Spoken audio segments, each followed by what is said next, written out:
Good morning and welcome to my podcast, Fight CPS with Bob Pace. I'm your host. This is a live podcast that you found me on Facebook, Fight CPS with Bob Pace. Now, I'm transmitting on YouTube using the StreamYard application. I'm on 7 days a week, Monday through Sunday, twice a day. I come on at 10 o'clock in the morning Pacific Standard Time for 1 hour, and then again at nighttime at 7 p.m. for 1 hour. And that is every day of the week. But on Sunday, every Sunday, I go to church with my family, so I come on 2 hours earlier. I come on at 8 o'clock on Sunday. 8 o'clock on Sunday. And during the football season, my Friday nights, now that's 2 weeks away, and I'll talk to you more about my showtime on October the 4th. I need to clear it with my show producer, Grace. So I encourage you all to listen and take notes.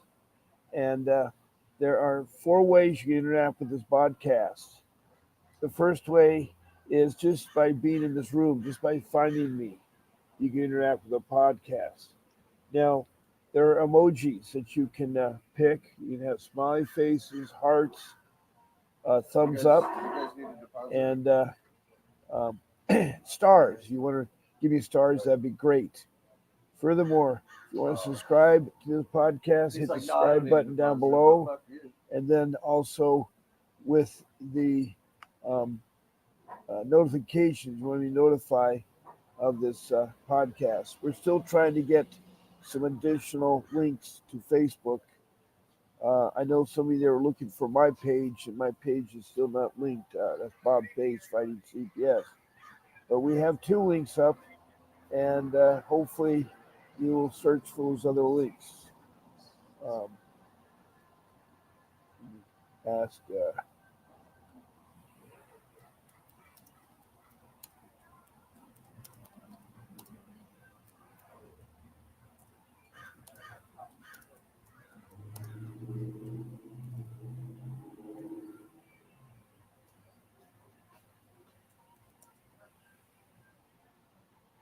That's the first way, but if you wanted to say something or you want to talk to me, you can do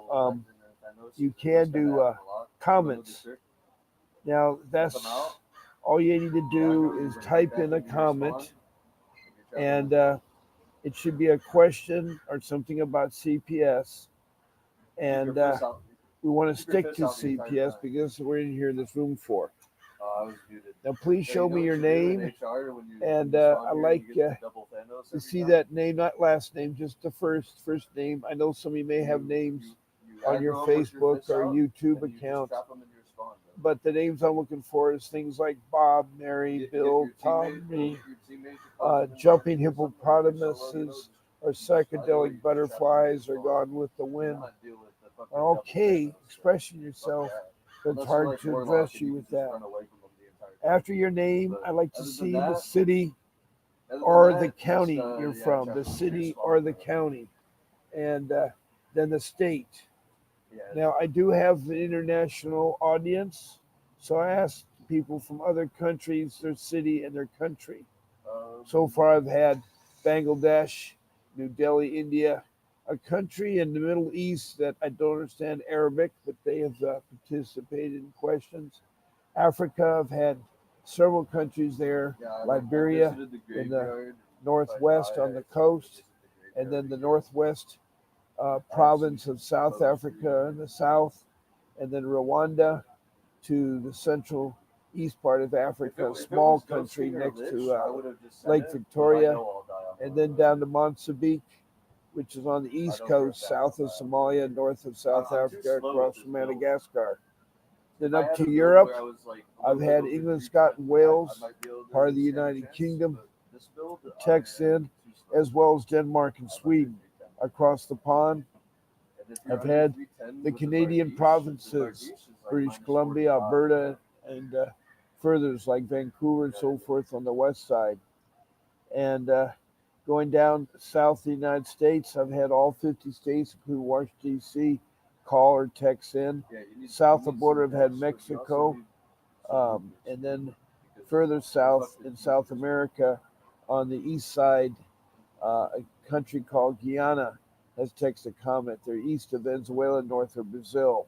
And then across the Pacific, I've had Australia, several states there. I've had the Gold Coast and Melbourne and the state of Victoria. So that's my international. And I like to help them also. They're very interesting with their cases. Now, try to be complete with your case when you start off after your name and city or state. Try to be complete. Like I'd like to know what's your family makeup of. Are you a married couple? Are you husband wife? Are you boyfriend girlfriend lovers partnership? Um, how is your kids? I mean, what are the ages of the kids and the sexes of the kids? Are both parents involved with this CPS matter? And are both parents the biological parents of the children, or are there additional parents? And also, what are the allegations in more detail than just neglect or abuse? And then, how they take your children from your home? Did you give them up, or did they come and take them? Did they ask for them? How are your children taken? And on top of that, where you at on your case? So that makes it complete. I don't have to play ping pong. Not that I don't mind playing ping pong, but it takes longer. So be complete with your CPS case. Now, another third way that you can interact with the podcast is email my show producer. Her name is Grace, and she can reach at grace at vincentwdavis.com. All you need to do is pick one of my shows, a morning show, an evening show, a Monday through Sunday show, and let her know. And she'll contact you, give you the link to StreamYard. Don't lose that link. You may need to use it again. It is workable.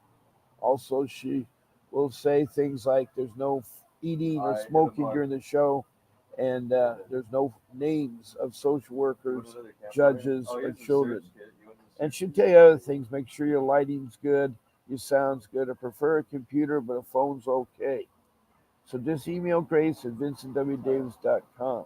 Now, the fourth way is my phone number, and that makes my phone live. You can call my office number at 626-698-0990, and that will ring my phone. I use Vonage as the internet provider there, and so I can only take one call at a time.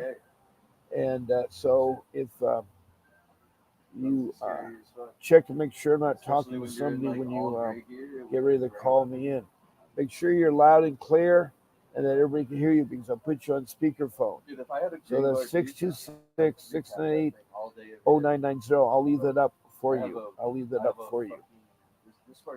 Now, I'd like to tell you, if you don't know what CPS stands for, I call it the Child Protection System. There are many entities in every state and the counties. How it works is the federal government has mandated a part of social services to watch our children, or actually to protect our children from neglect and abuse, and help out families in need. Now, you know what I mean by families in need. You need food, housing, clothing, educational, medical, or even a job. And that's how they can help their families in need. And the fourth thing that social workers need to do is family reunification. Lately, they've been taking away child that aren't in imminent danger, and we need to have the children with the parents, because it's been proven the best parents are the biological parents. So I really emphasize that you make sure you have family unification in place. You're going to find the Child Protection Agency is not very transparent. They will do revenge.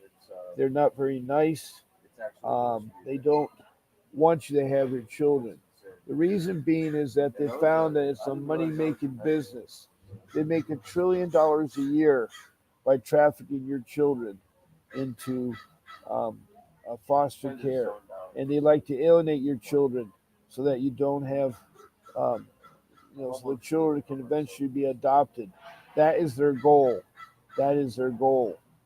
And so I really like you to um, understand um, what the Oh shit. Yeah, I'm down. Let me get out of this match real quick. My homie was so join, so I gotta it's try to get out it of this is match. important But I'll only be that like you be 3 days. careful when dealing with this agency. I always start off with examples of what social workers are like. There was a group of 8 social workers in Prescott, Arizona, that did not that apparently thought it would be funny, so they went and purchased uh, T-shirts that were pink in color, and on the front had them stenciled that they are professional child kidnappers. Now that's a pretty bold statement to make. Also, being professional child kidnappers, they also um,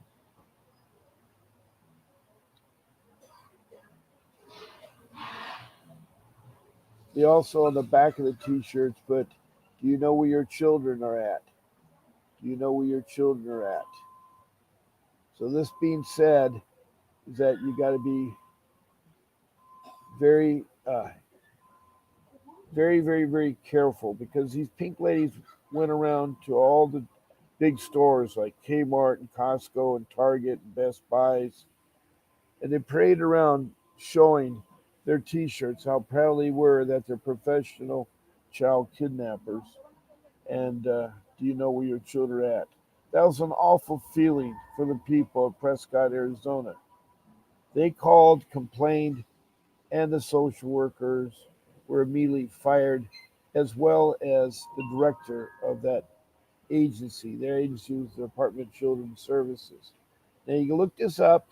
In 2022, that's when it took place. And they fired the director, and all 8 social workers left the agency with 1 social worker, which is not enough to make sure our children are safe. We need CPS, but we don't need the kind of social workers that depicted.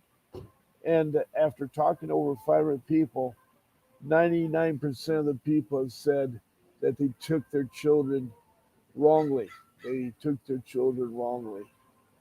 It was crazy when they did that. It was crazy. And so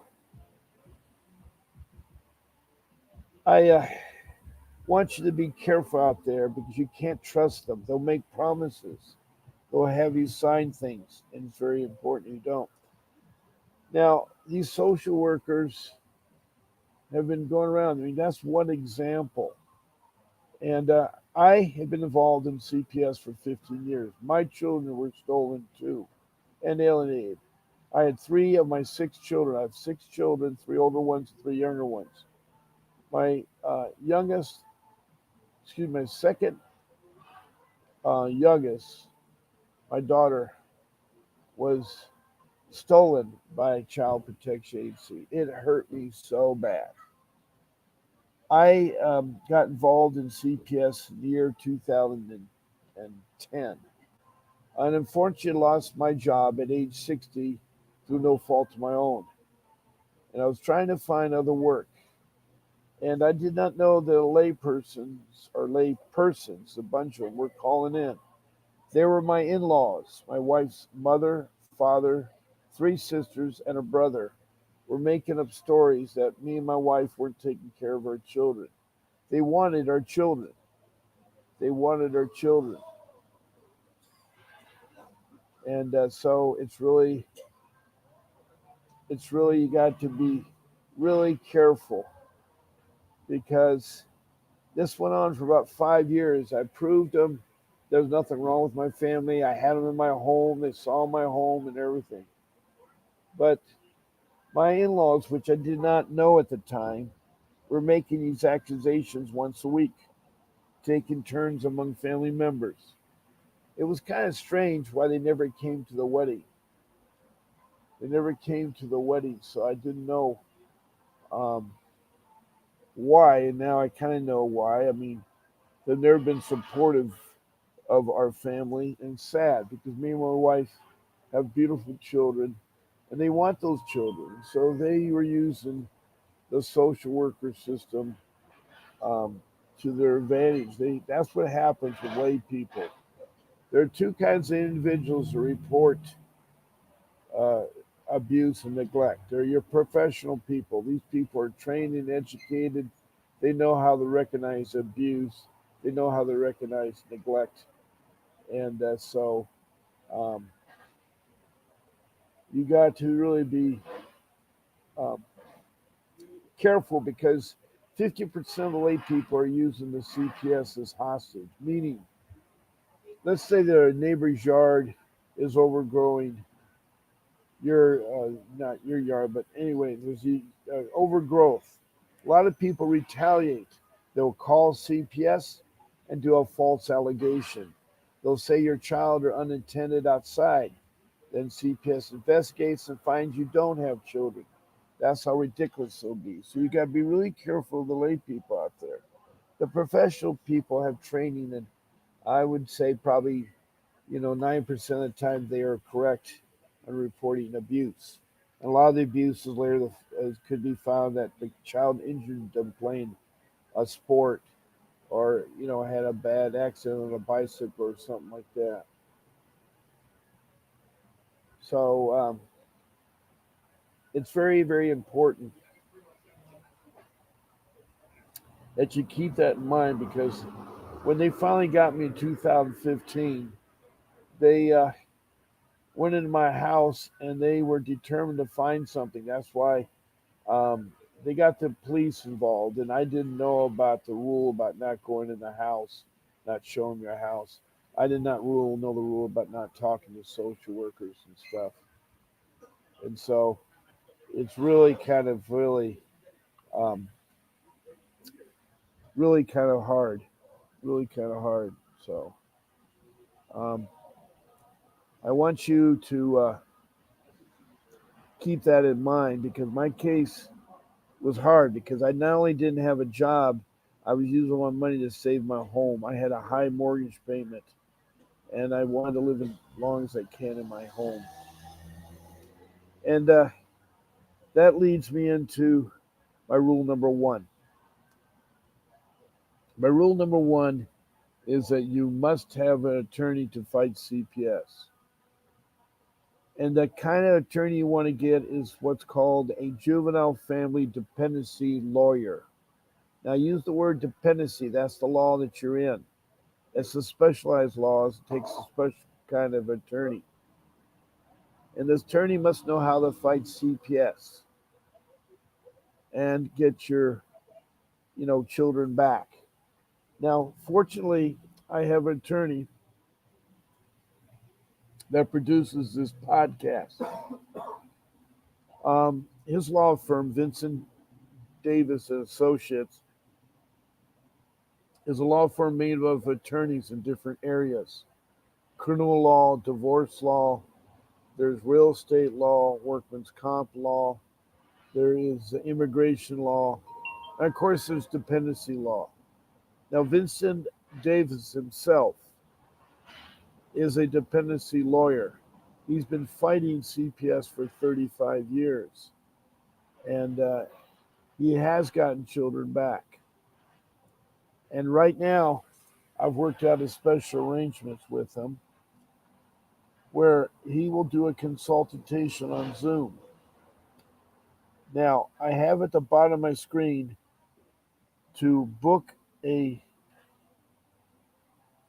discounted Zoom consultation with attorney Vincent Davis for up to 30 minutes. He will only charge you $60. That's my special rate I got with him. But you must go to a website. It's https:// candydly.com/apps VWD /Bob Pace, BOB PACE.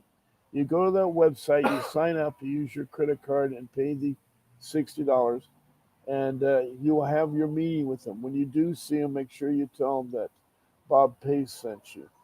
Make sure when you have that meeting, and he'll go over and coach you how to navigate CPS, get your children back, and so forth. And if you want to talk to about retain them as your lawyer, you can do so. And he will practice law in Northern California as well as the other states. He's primary in Southern California in Arcadia, south of LA. But he has cases in San Bernardino. He has cases in Northern California and Oklahoma at the time. But he can practice in any state. He's probably the attorney to get your kids back. I hired him. I got him back. I had to sell my house, unfortunately, after working 40 years of hard work and getting my house. But I needed my family back together, and I needed an attorney. You know, fighting CPS is like doing open heart surgery. If you know an open heart surgery, you're going to have a doctor. You're not going to have a plumber or an auto mechanic open up your chest and take out your heart and work on it. You're going to have a doctor. That goes true for the CPS system. The child protection system is very corrupt. Needs someone who can navigate those won cases, and he has won a lot of cases that gotten children back. He's also sued them on civil suits for violating your constitutional and civil rights. He's won millions of dollars. So he's the guy to talk to. And even if you don't hire him, you can still talk to him because he'll give you valuable information for that $60. He'll give you valuable information for that $60. And you need to, have that attorney. And you're probably going to tell me, well, Bob, I got a court appointed attorney. Yes, you are given a court appointed attorney. Social Services hopes you do take a court appointed attorney. Why? Well, they usually have a caseload of 30 or more clients. They only know about criminal law. They do not know about dependency or family or juveniles. And furthermore, they're not going to fight for your case. They're not paid very much. And so you're not going to win your case. They're going to try to settle it, and it ends up in the child being adopted. And that's not what you want. You want your child to be returned to you. And so I strongly recommend at least you talk to Vincent Davis. Now, there's another number I have on the screen, and that number is 888-888-6582. You can also retain Mr. Davis at that number or any one of his lawyers. That's the main office number. The 626-698-0990 is my phone, my direct line. So um, you can call that number too. And make sure when you call in, you tell them that Bob Pace sent you. It's really important.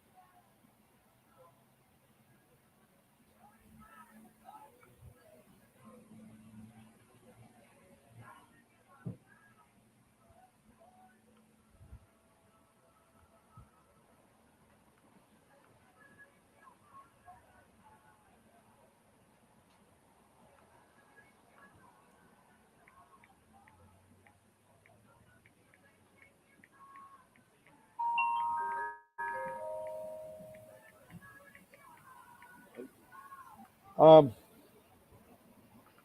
I was hoping we have some of our other players. I'm not sure if they know all the Facebook connections because um, we have at least 7 connections there. So hopefully we'll get some more people. I know we have a couple of people in the room, and that's great. I really welcome you warmly. But I'd like to have you guys ask me questions or how you want the show to go. I can go a lot of different directions. I have my rules to talk about. I have topics opened up, like the ICWA Act of 1978 or the 388 motion. Um, I have those open. I can talk about cases in Coors Digest. They give examples and questions about cases. Um,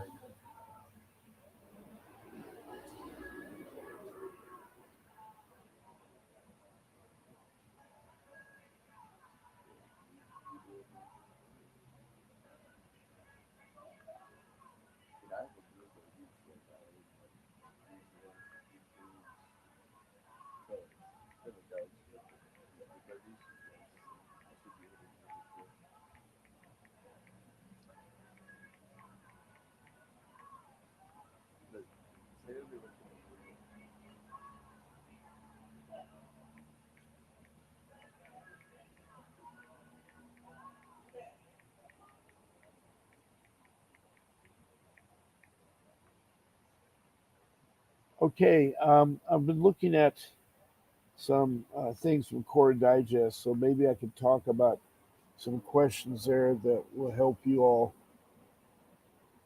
um, what you like to know too.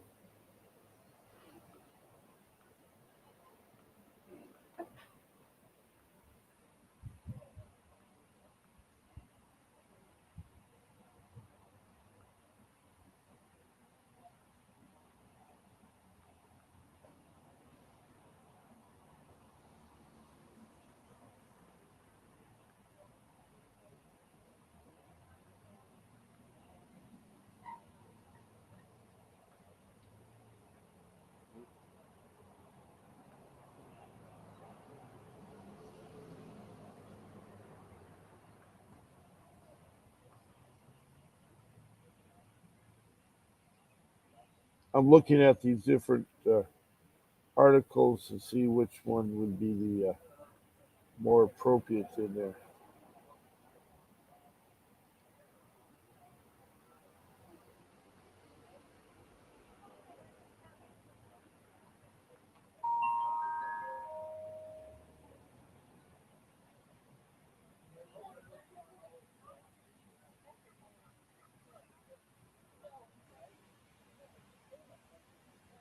Now, here was a question that came up, and this hopefully will relate to something that maybe you might have too.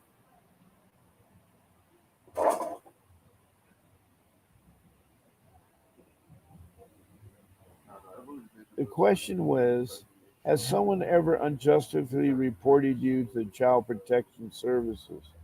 What was the outcome? I was just talking about that, how lay people do that. The answer that this person gave,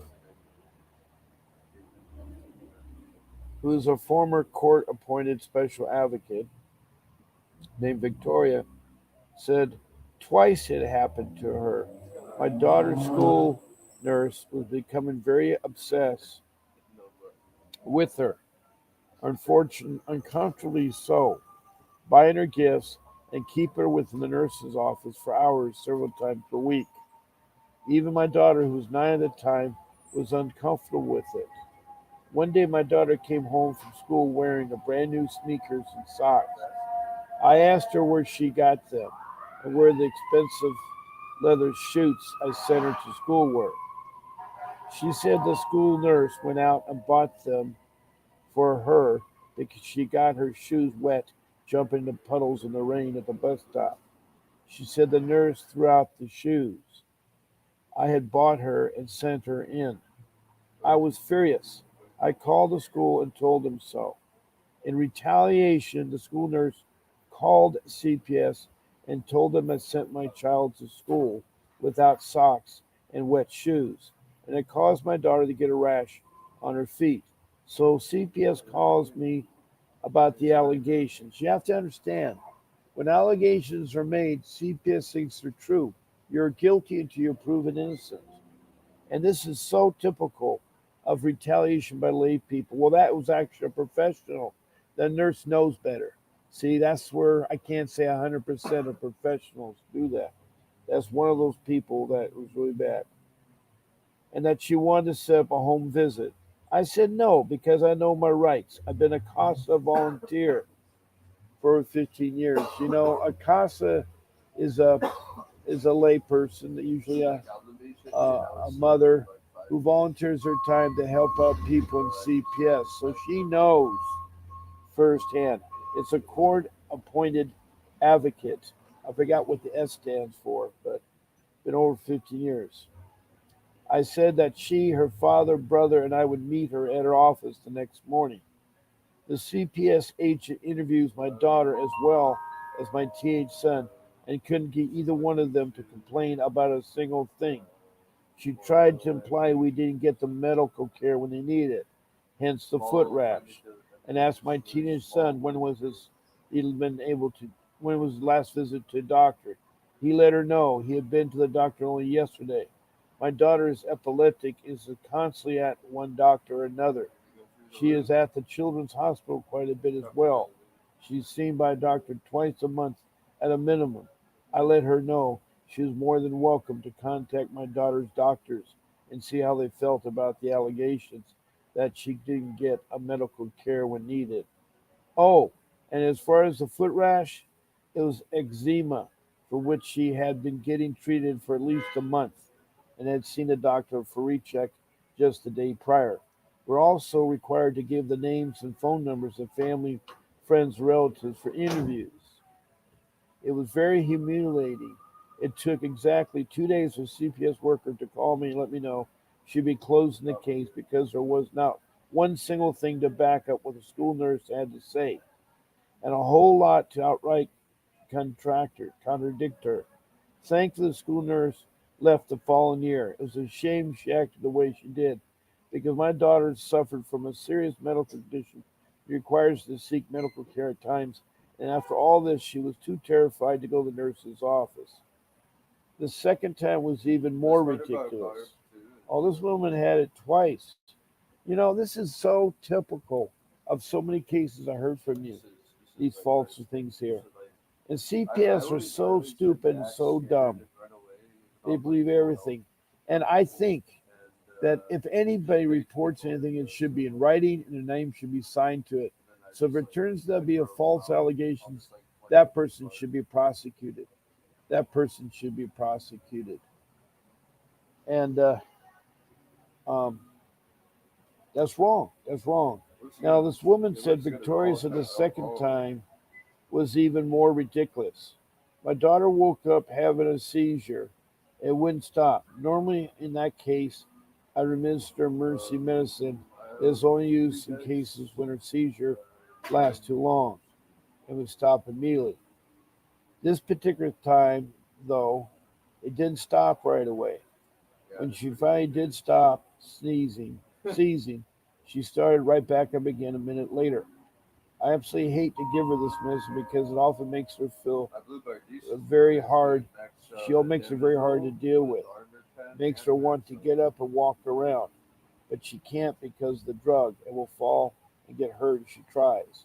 It also gives her terrible headaches, and it kills me to see her suffering more. It's all extremely expensive. I never use it unless necessary. Her seizures are extremely violent, and I was very concerned, so I called an ambulance. By the time we got to the children's hospital, 25 minutes later, she was just fine. See, there's going to be medical trafficking going to take place here. As usual, the nurse on duty asked her why she was there. Well, this nurse was also a social service carer, and she said because she was having seizures. Oh, I don't care about She no also fire, was still man. woozy from the powerful medicine I'd used to stop the seizures. At some point, she said, my mom gives me the special medicine to calm me down. 5 minutes later, they had an attendant come out to her exam room and tell me they're required to stay in there. I demanded to know why, and they told me I was either it was either them or security. The nurse had called CPS and told them I was drugging my child to keep her sedated so I didn't have to deal with her. Despite the fact she had been getting treated for epilepsy for 5 years and had spent several weeks in the very hospital for issues with epilepsy, it was just unbelievable. They had an office there to watch me and everything. So CPS shows up, and of course, it's the same agent. Oh, she had to deal with previously, so she had the same social worker. She had the same social worker, and that was bad. That was bad. Finally, the CPS, a hospital rep security, and two of her doctors and I had to go all sit down in a meeting room. I was very upset and very scared. I had no idea this has gotten so out of control so fast. Thankfully, her neurologist says it was a bunch of nonsense. The medicine the nurse, was claiming I used uh, recreationally to sedate her daughter was $480 per dose. He said no one would be paying that kind of money to a drug their kid, and besides it, it was only dispensed 2 doses at a time. I never requested additional refills, and clearly only had used it when absolutely needed. So that ended that, and the agent said she wasn't even going to open up the case. She said it was obvious there was no problem, and there was no reason for it to go beyond that room. Boy, both these events were extremely traumatizing for both me and my child. What makes them both even more concerning the fact that in both cases it was caused unjustly by a medical professional. This wasn't some angry neighbor calling in. Yeah, I was talking about the other kind of layperson. I let my dog that I let my dog poop in their front yard and they wanted revenge or anything like that. There was medical professionals that were that are trained to respect, but it had been so damaging to my child because now she always afraid to go to the doctor or go to the hospital, even though it's something that she needs regularly because of her medical condition. Remember, if somebody called CPS on you, do not need to let them in your home unless they have a court order that requires it. They show up, talk to them out on the porch. If they call requesting to come out, let them know you'll meet them in their office. They're looking for something wrong and they'll keep looking until they find something they don't like.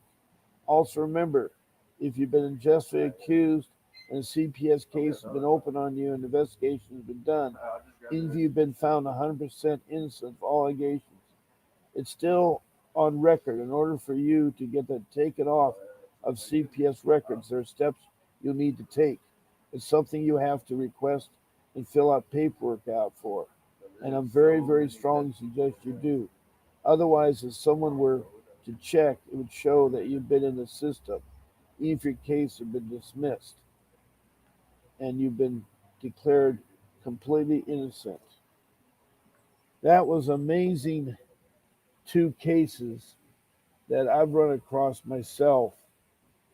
And wow, that really hits the nail on the head.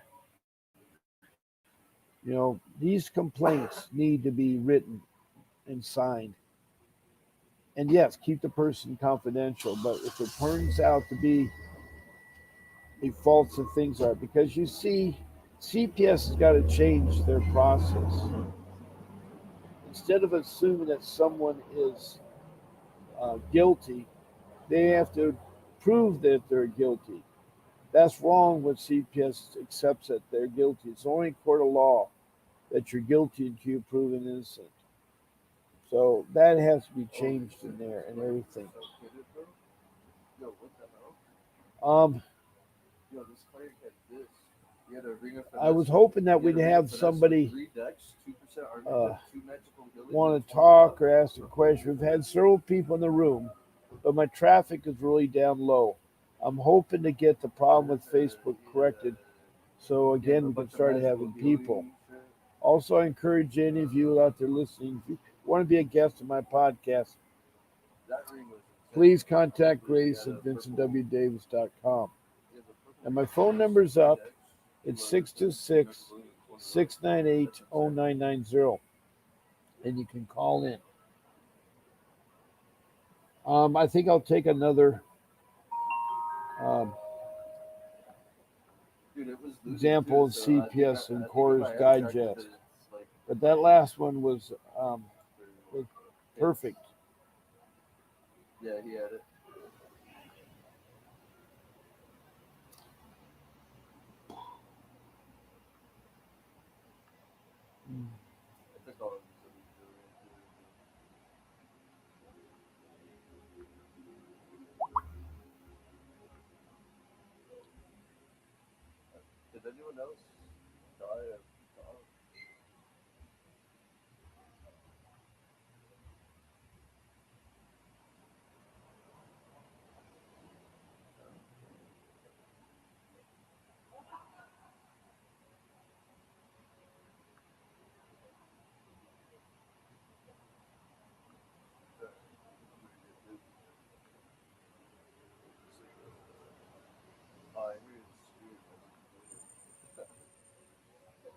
here buying shit. That's funny. What are you buying, bro?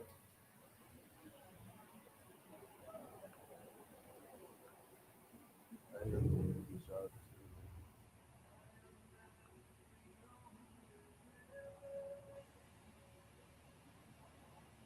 You gonna go for booze in prison?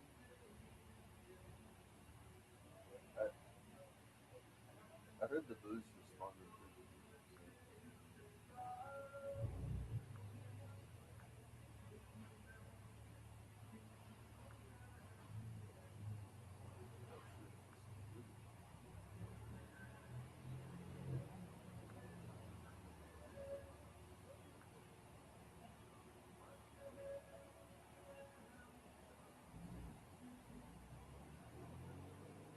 Okay, here's another question.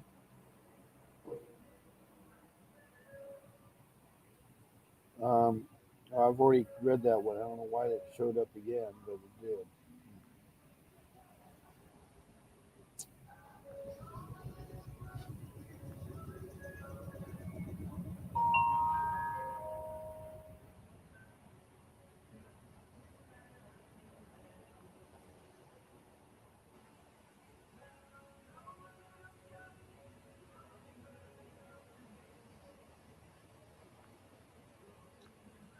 That one's not a good one here.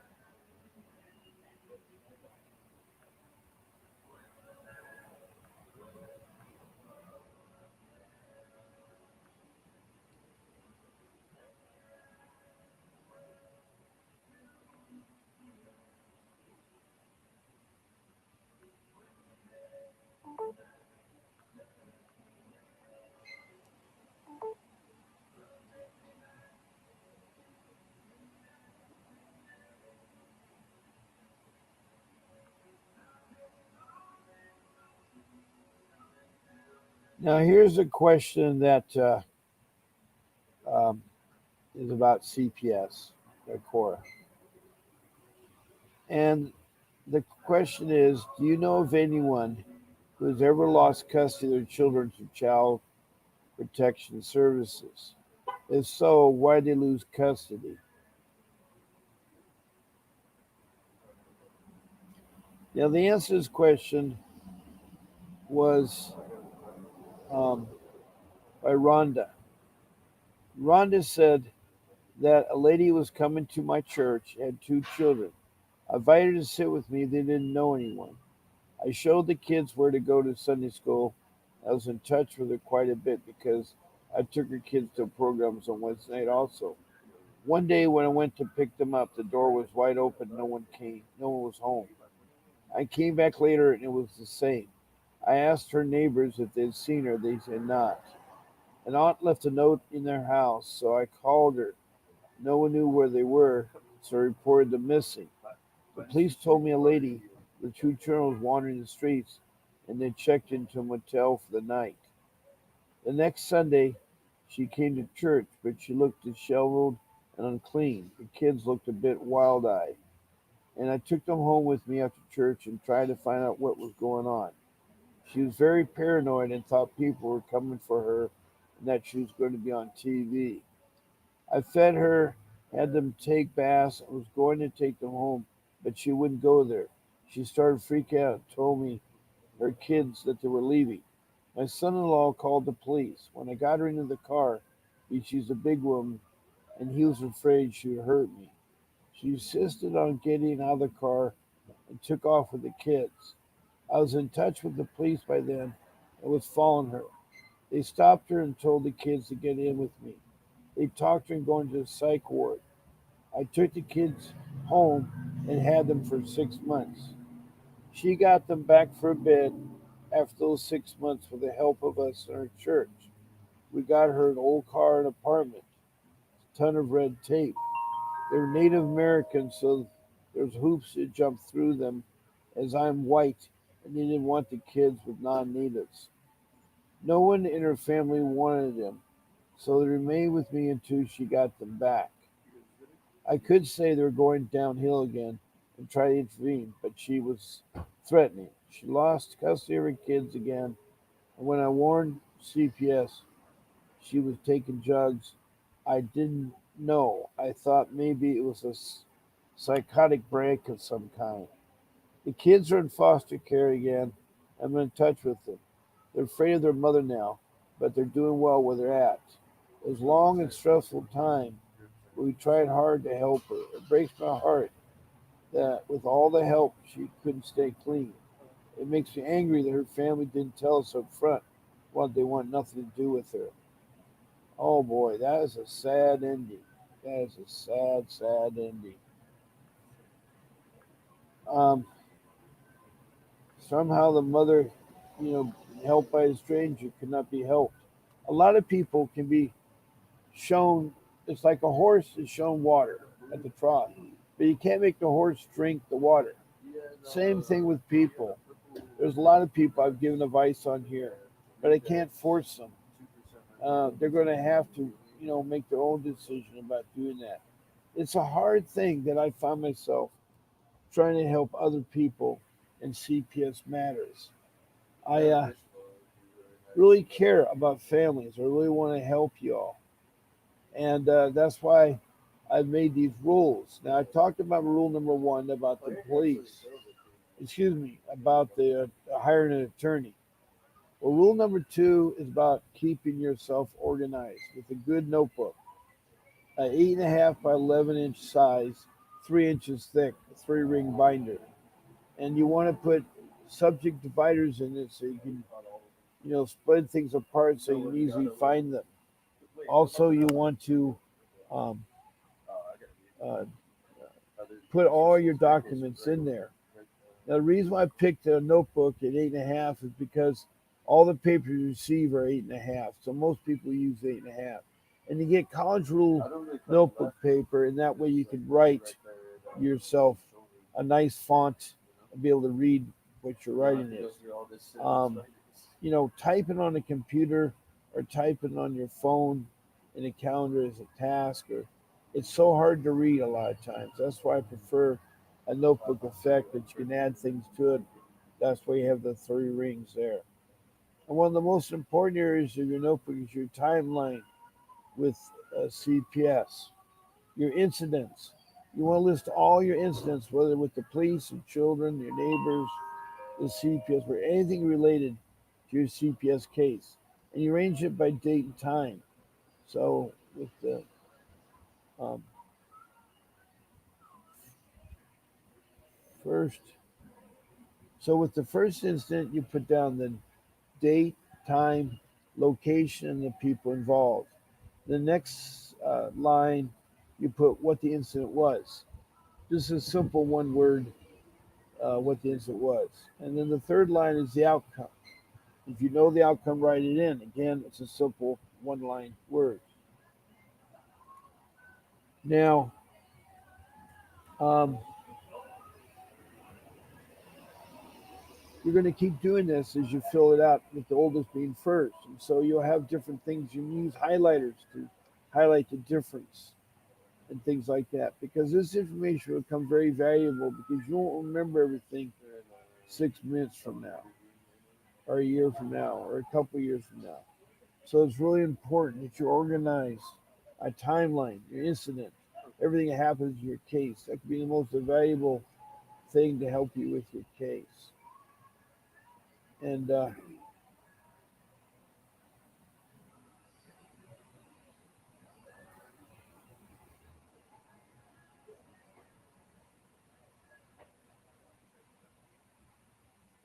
um, so with this notebook, you can put other things. You can put like your court papers and divide it. You can run an index. Also, you can put your um, completion certificates from your parenting classes. Also, you can put your program completion certificates, like in the drug rehab or in anger management or domestic violence programs. So those programs you keep track of. And so make that notebook work for you. It's very important that you have it. And it will save your life later when you talk with your attorney or a year from now.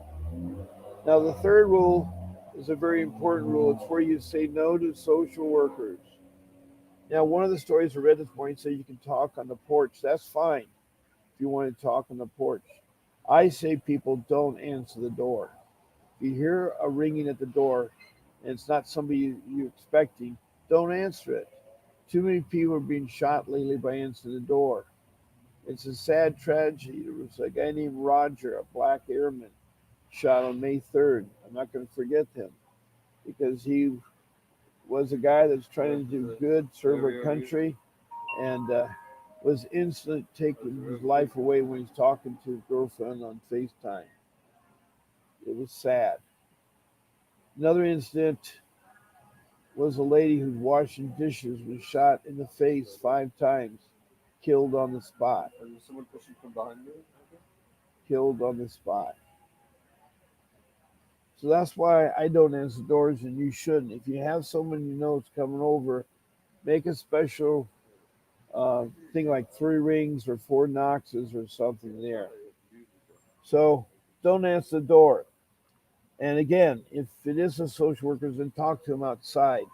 And one way to get out of that talk is say, look, I need to have representation. I need to talk to my attorney.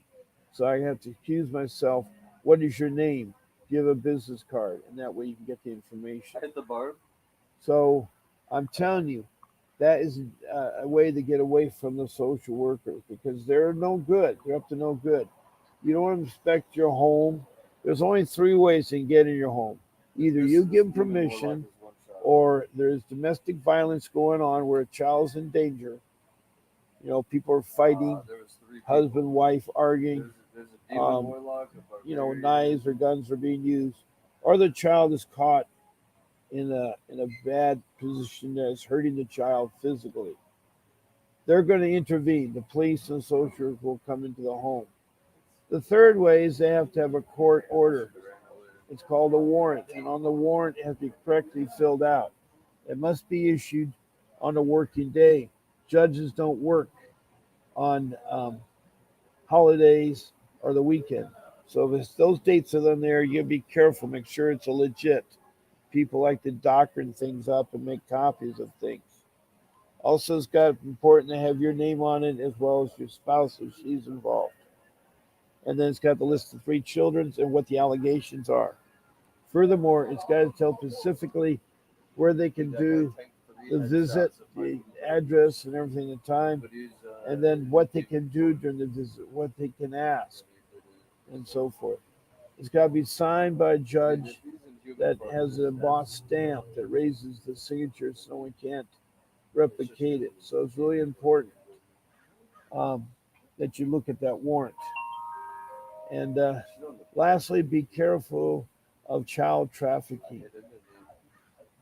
You never have to talk to social workers. You never have to talk to them. And if you do want to talk nicely to them and say no, say no. But going back to medical trafficking, if you're bringing a child in that's sick, you have to be careful because there are social workers that work for the CPS at the hospital, and they will ask questions. You don't want to talk to them. You don't want to get them involved. It's bad news if the social workers want to get involved. And one way to get away from it, say you have an attorney, you need to speak to your attorney, and that you don't look that friendly. that you get back to them by getting a card in their name. By getting a card in their name. Now, rule number 4 is you want to research the internet. You want to really look at it extensively about your case, about the city you live in. What are what is the child protection system there? You need to know everything about it. You need to really make yourself educational with that regards. I didn't. I wish I'd done this. That you need to look up and see what you can do about protecting your child. Now, rule 5 is where you want to put all your important documents together. You want to put all your important documents together in an envelope. And I'm talking about your children's birth certificates and shot records and where they have any mental issues and things like that. The school grade reports. And it's important to put all your important documents in that one folder. And um, I want to thank Faye who came up with that idea. She is no longer with us because CPS has gotten too hard on her and she's taken a timeout. I think that's why my co host Danielle is not on there. A lot of you get burnt out. I too can feel it at times. It's a hard thing to talk. And right now, it's very even hard when I don't have anybody asking me questions or ask me how you can help. It is hard because we don't have a lot of people that are generated in this room. He's like, I'm not gonna demon for him. So those are my 5 rules. Get an attorney, organize your notebook and organize your notes and stuff like that. Don't let social workers in your life, don't take your children, and don't answer the door and don't talk to them. That's really important. And be careful. And medically, not only bringing your children in, if you go in to have a child, there's been cases where social workers will attempt to remove a child from the mother at birth. And that shouldn't be done like that.